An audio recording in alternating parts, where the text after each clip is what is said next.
Good afternoon, everyone. My name is Monica Corda. I'm the Director of Business Development at the Tech Collective, and we are very pleased to have Kyle Muller here today with Unleashing Analytics in Small Organizations. For those of you who don't know, the Tech Collective is the IT Industry Association for the state of Rhode Island. So we run trainings for people in IT, as well as these informative sessions just to keep you up to date on the things that are happening in our ever-changing world of IT, as well as programs for networking. We have a mentor for women program, and then a place too where you can volunteer if you're interested in mentoring some high school youth for our P-Tech program as well. So a little bit our presentation today, it is brought to us by Envision Technology Advisors. So Todd Knapp is their CEO and a recent new member to the Tech Collective Board of Directors. And then as far as Kyle, we asked him, I figured you all diligently read his bio, so said, what can you offer to us? It's a little bit different. So he shared that he is a fresh face in New England, having just moved to Rhode Island in late February. Excellent timing just for pandemic.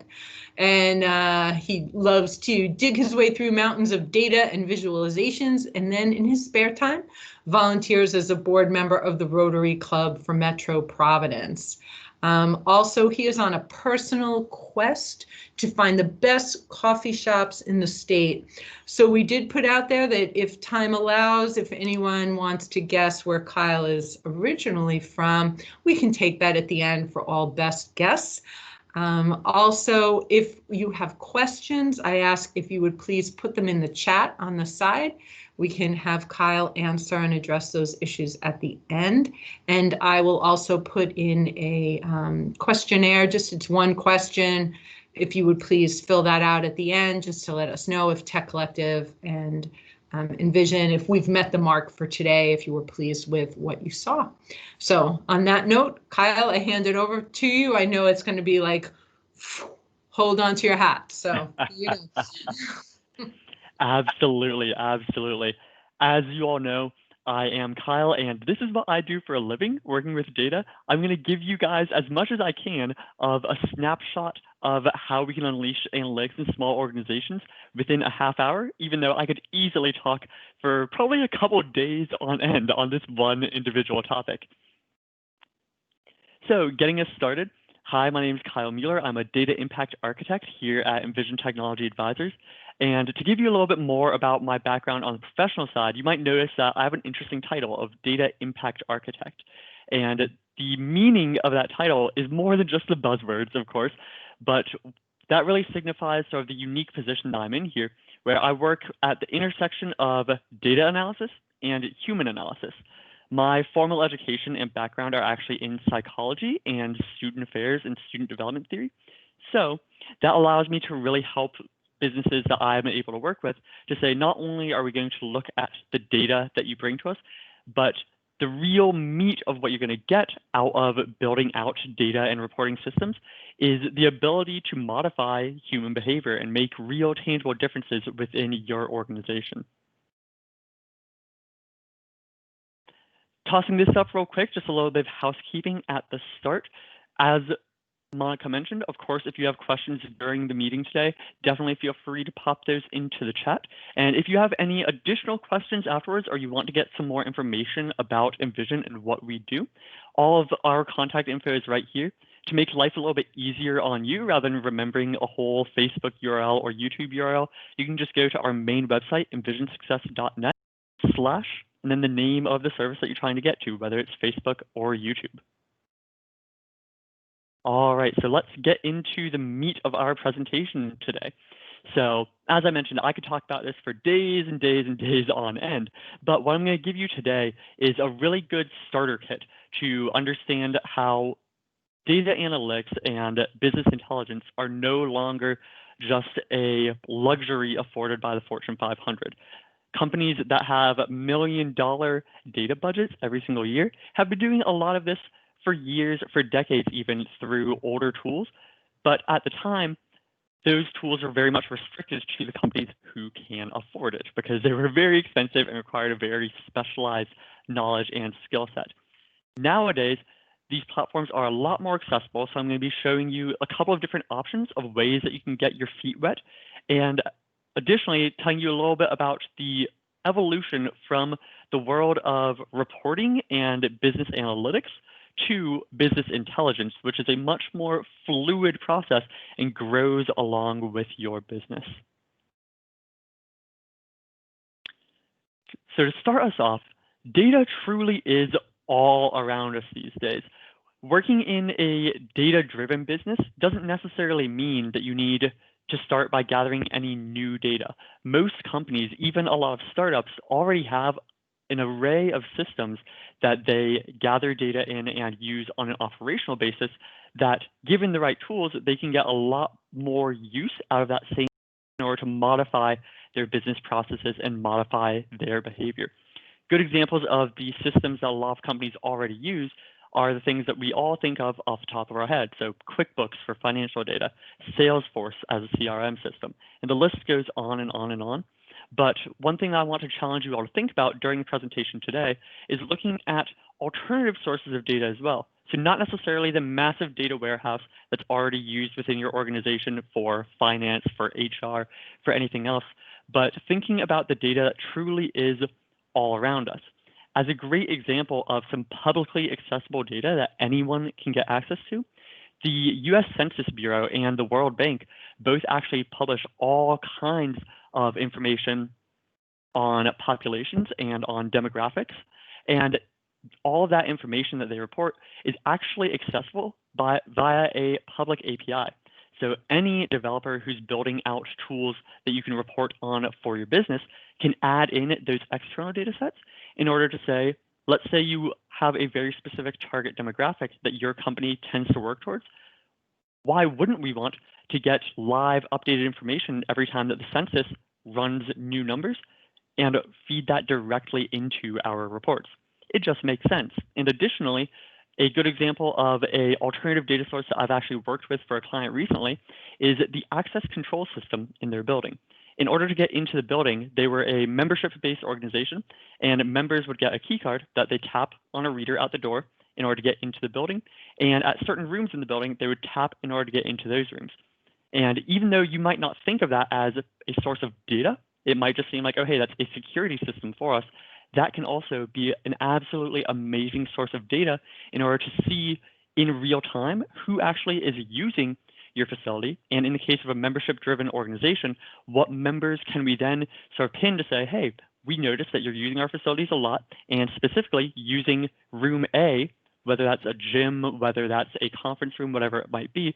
And when we go to make upgrades to that room, or if they're doing renovations on the building, consult those people, bring them into the equation to really get the human sense that a lot of us strive for in 2020, when all of us are very much isolated to ourselves by working at home, by not being able to go out with social gatherings.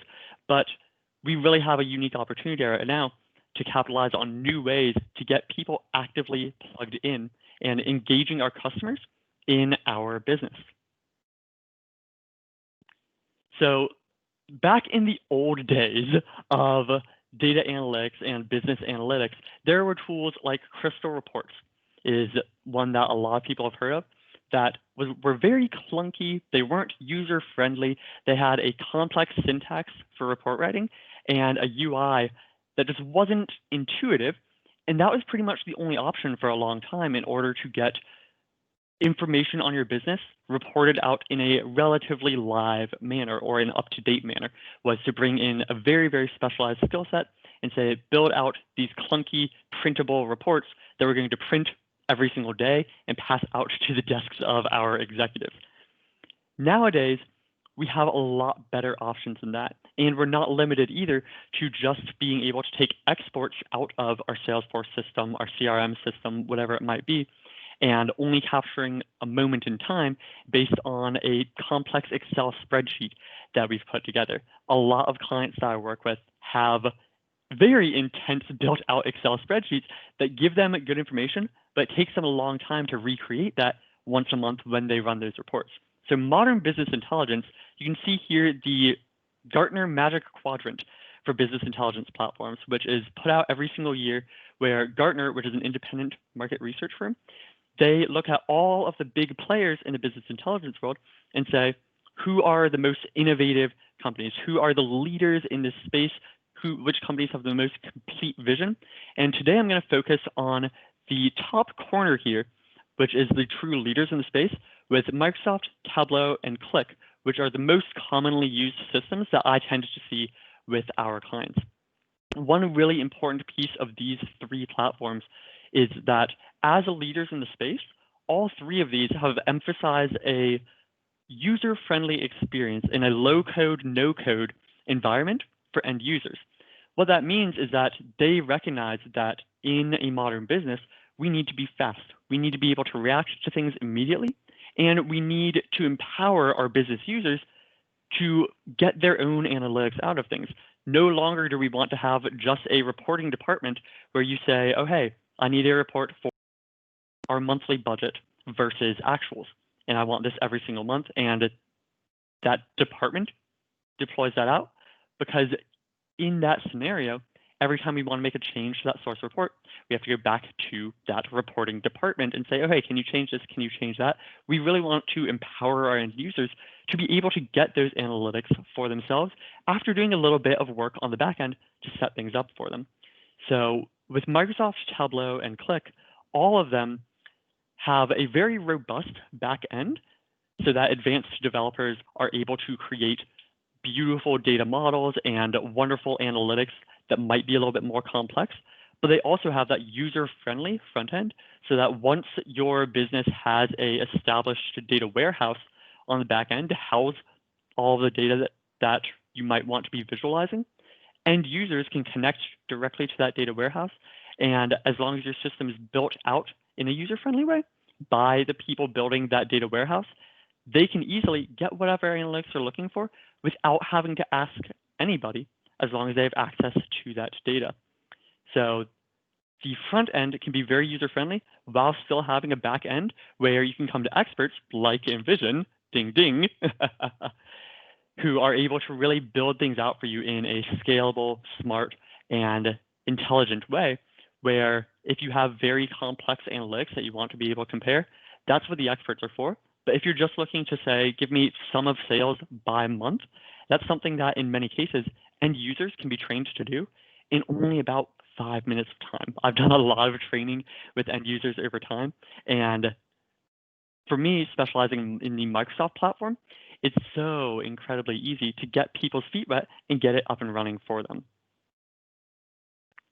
So looking at the accessibility of analytics, before we go too much into what I mean by business intelligence, like I was talking about before, the old days of crystal reports and reporting environments were largely not accessible for small businesses and medium-sized businesses like many of you are in here today, because they required a massive contract to be signed with the software vendor. They required months of building out reports in order to just get something up and running. And they tended to be very expensive in a lot of cases. And at best, the companies didn't make their pricing publicly accessible. You had to actually contact the company, get a full quote built out in order to know how much is this actually going to cost me. And that's not the case anymore. So I'm going to show you for 3 of the main platforms that are used today. We have incredibly cheap bare bones licensing.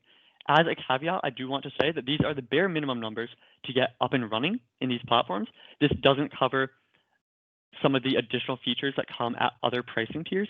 But to get us started with Power BI, which is made by Microsoft, as low as $10 per user per month. With Tableau, they have different tiers for creator and viewer. For Qlik, they have sort of one general business license. But the key here is that companies are moving away from the massive contract, the massive quote process, and instead saying, depending on the size of your business, we're going to charge you appropriately.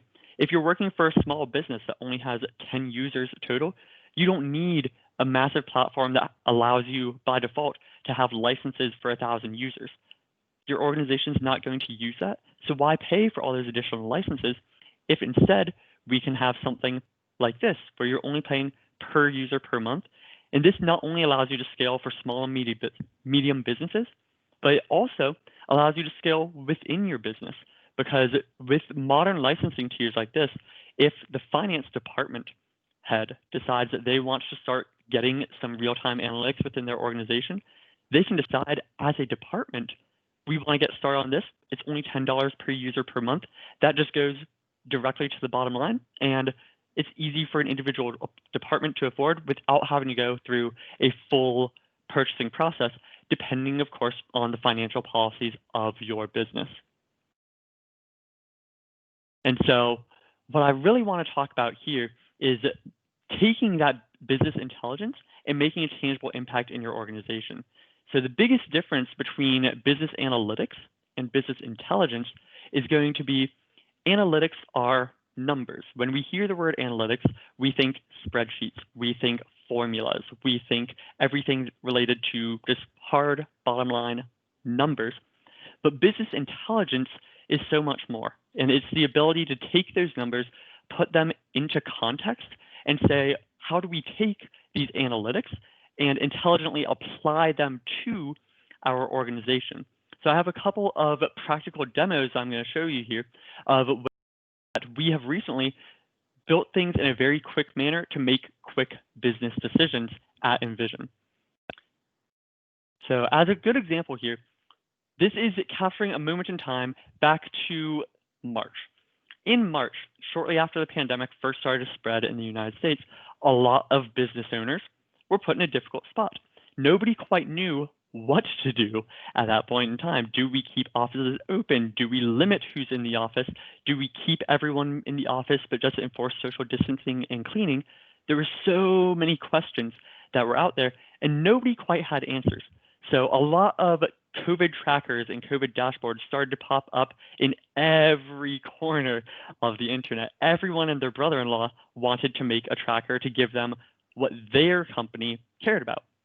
And so with Envision, as I mentioned earlier, I just moved up to New England in February, right before all of this hit.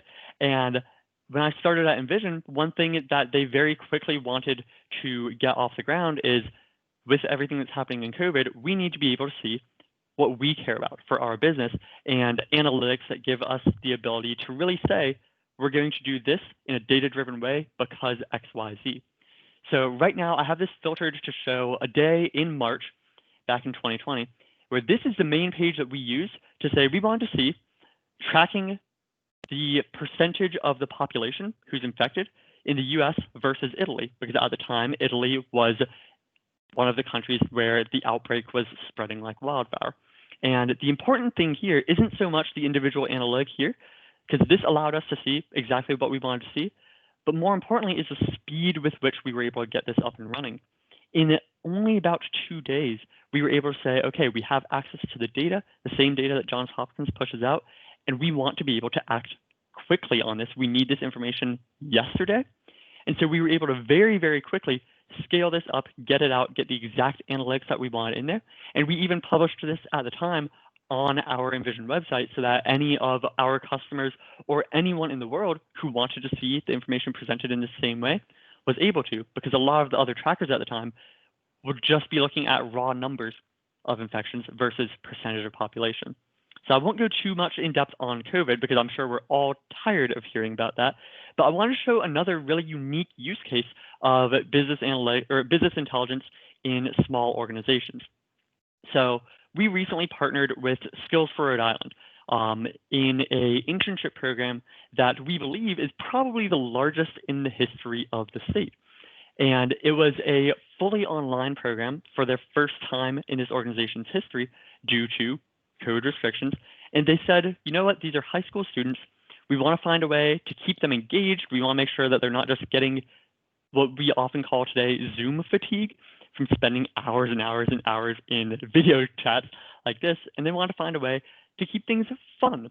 So another really great use of business intelligence is how can we take data that exists in our organization and display it in a compelling way that gets people to really look at that data, track that data over time, and affect their own behaviors as they go. So here we can see a scoreboard that we actually built out. They turned this internship into a competition, into a game that we said, you know what, if you're going to make it a competition, we're going to have a live scoreboard on the website for this program so that not only can the people inside the teams see how they compare to other teams, but also their families, their future employers, anyone else can view this publicly. And we want to make sure that they were able to get a really in-depth view.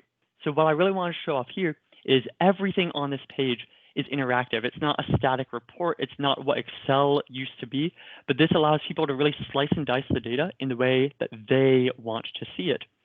And if we look into an individual's team's scores as a good example, breaking out things visually so that we can clearly see they get the majority of their points from the team challenges, and they might not be doing so hot in the mystery challenge category.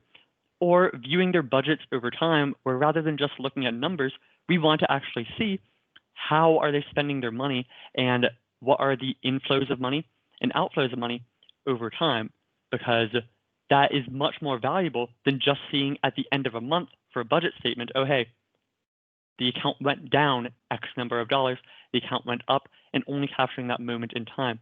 But this was all directly connected to a bunch of data sources to keep this information up to date and in real time as much as possible. But importantly, we're able to build in things like this right here, where if I only wanted to view an individual week of data rather than all the weeks together, end users can easily filter, slice, and dice the information in these pages to be exactly what they want it to be. And that really is where the tangible impact and the intelligence of business intelligence comes in, because it's not just numbers on a page. It's not just give me the information and don't tell me what to do with it. Rather, it creates an environment where you can actually have a data-driven culture in your organization by giving everybody access to this information in a visual, easy to understand way that they can dig into, they can drill into, they can explore it without just looking at numbers in a spreadsheet and without having to have an in-depth knowledge of Excel or other tools for exploring data. And so that really brings us to the end of the presentation part, because, like I said, this is only a snapshot of all of the power of bringing business intelligence to small businesses. And I could talk about this for days on end. If you want to learn more about what we do at Envision and some of the projects that we've worked on, we just recently launched a brand new website. It's absolutely gorgeous. Our marketing and design teams did an amazing job on it. I absolutely encourage you to check it out. And additionally, you can always reach out to me via email or Envision via Facebook, YouTube, email, call us, whatever your preferred method is. And since we're getting close to the end of the time, I'll go ahead and open up for question and answer. All right. Well, thank you so much, Kyle. I see, I know New York isn't the answer from where you're from, but you certainly can do the speed of conversation. But a couple of comments and questions in the chat box. So Joan had asked, is there a list online of publicly accessible data, and how might we find those sources? Absolutely. That's a great question. And especially for anyone who works with data, that's something that we're always looking for, is where are more sources of publicly accessible data? Where can we get additional information that we didn't previously have access to? And my favorite source is that there's an organization called the Data Visualization Society that is a relatively new organization, and they've been putting out tons and tons of content over the last year to get as many publicly accessible sources of data combined into one spot. And so, of course, I'm not officially endorsing them, but I am a member of the Data Visualization Society, and they are truly my favorite spot in order to find new sources of data. The bigger question is, what data are you looking for, and narrowing down your search from there. Awesome. All right, so we know where several people I've already written in, and I'm sure there are folks going on to the website. Rob had put forth a question. When working with small business, medium businesses, do you find that legacy systems, homebrewed, on-premise, are more prevalent than in larger organizations? And what are the biggest challenges there, and how do you approach them? Absolutely. So there's a big shift going on right now related to a similar trend to what we saw in licensing for business intelligence platforms, where these big enterprise systems are becoming more affordable for a lot of businesses, with a Salesforce system, a QuickBooks system, whatever it might be. But a lot of small and medium businesses especially might be just now transitioning to those, or might be choosing to continue to use their homebrewed system, their legacy system, because it just works for them, and there's no need for them to fix what isn't broken. And so working with small and medium businesses, there are definitely a lot more of those legacy systems. And the really nice thing with modern business intelligence platforms is that even if there might not be a like, oh, hey, click here to connect to Salesforce, click here to connect to QuickBooks, they can all, especially Microsoft Power BI, that is my preferred platform because that was at the very top of that Magic Quadrant. They all have the ability to also connect to a custom API. So your legacy systems likely already talk to other systems in your organization, and that's why you've been using them, because all of your things talk together. And so if they already talk, that most likely means that they already have an API that can be accessed. And you might just need to talk to the software vendor or your own internal IT team to get access to that API, but it exists and you can connect to it, no problem whatsoever. Additionally, for on-premise data sources, if something isn't already in the cloud, if it's not already something that you can access online, I'll speak specifically to the Microsoft platform that you can actually install what's called a data gateway directly onto your on-premise server to act as a bridge that connects that on-premise server to the Microsoft cloud. And then you can access it same way as you would any normal cloud accessible data source. Awesome. Okay. Well, here we're going to keep you going. We've got one from Julie Blackburn. She writes, your skill sets of psychology, human behavior, and data is a wonderful mix. Can you tell us anything you've experienced when empowering clients with the ability to use a data dashboard and how it relates to their locus of control? That is a fascinating question. Thank you so much, Julie. I really like the direction that can be taken in. And it really does, in some cases, create a weird mix because a lot of executives, especially ones that have been running their business for years and years and decades, they have a very unique position where a lot of them like to have that sort of chokehold on their business. They like to know everything that's going on. They want to be the person making decisions, and they want to have that control, to use your own phrasing there. And by creating business intelligence, by creating dashboards, reports, whatever it might be, it does, in a way, take some of that control away because now other people have access to that information. But that's where a data-driven culture really does, in some ways, need executive buy-in. But it's very easy to talk to those people on a human behavior side and say, while it's true that more people can have access to this information and people might have the ability to question a decision based on data, is that not what we all want? Because if people are questioning a decision that's made, but using data to back up their position, that is really what every business should be aspiring to, is that's buy-in from your employees. That's employees who are saying, is there a way that we could do this better? Here's the data to back it up. Take that in. And I say build up those employees as much as possible who bring that up, because those are the people who are going to be innovators within your business, within your industry, whatever it might be. All of the greats that we've had over the years didn't get there by just doing things the way it always was done. They got there by questioning it and saying, is there a better way? And now we have the ability to not only question, is there a better way, but empower everyone in the organization to say, there might be a better way, and here's the numbers to back me up. Does that answer your question, Julie?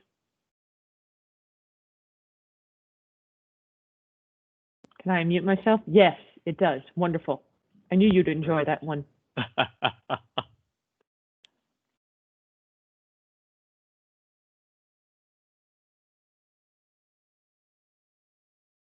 Monica's unmute. Gotcha. Sorry. Some guesses as to where you're from. Joan guessed Central New York State. No.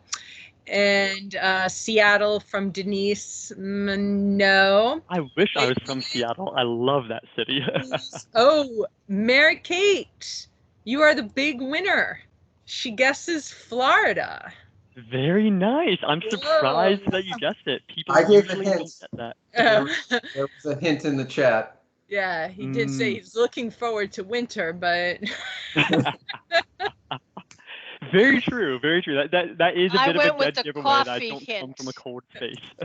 Yeah. So Mary Kate, what we had organized in the beginning before the call is that if you'd like, you may take Kyle out to your favorite coffee spot to buy him coffee, since you guessed it right. So I'll let you guys negotiate that on the side. I would love to, but I'm in New Hampshire. Ah, well. That's perfectly fine. So- As long as I can travel with COVID restrictions, I will gladly drive to New Hampshire to meet you for coffee. Okay, I can even meet you halfway. Yeah, definitely. Perfect. Oh, it's good. See, now it's fun. Michael wrote, they sell coffee in New Hampshire. They do. I hope they do. That would be bizarre if they didn't. Oh no, we have coffee. Yeah, so Perfect. thank you everyone for coming today for this really rich dialogue. Kyle, thank you so much for a great presentation. We hope to have you back. I have a feeling there'll be a request for a little bit, maybe a little more in-depth presentation coming next. And I just encourage you in the chat above all of the guesses as to where Kyle is from, there is that survey question. If everyone could just take a moment, it's one question. It's a quick click on a number, and that would be really helpful to us. So I thank Creosa Michelazzo from the Tech Collective for putting this all together, and our data steering committee.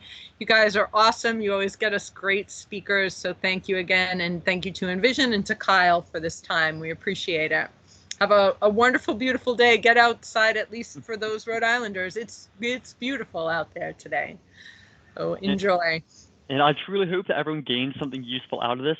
As I mentioned, this is a 30-minute snapshot of a whole huge world. So feel free to reach out to us, and I'm more than happy to either give more public presentations like this with a little bit more depth, or talk with you one-on-one if you want to ask questions specific to your case. Super. Thank you, Kyle. Thank you, everybody. Thank Bye. you. Have a great day. Bye-bye.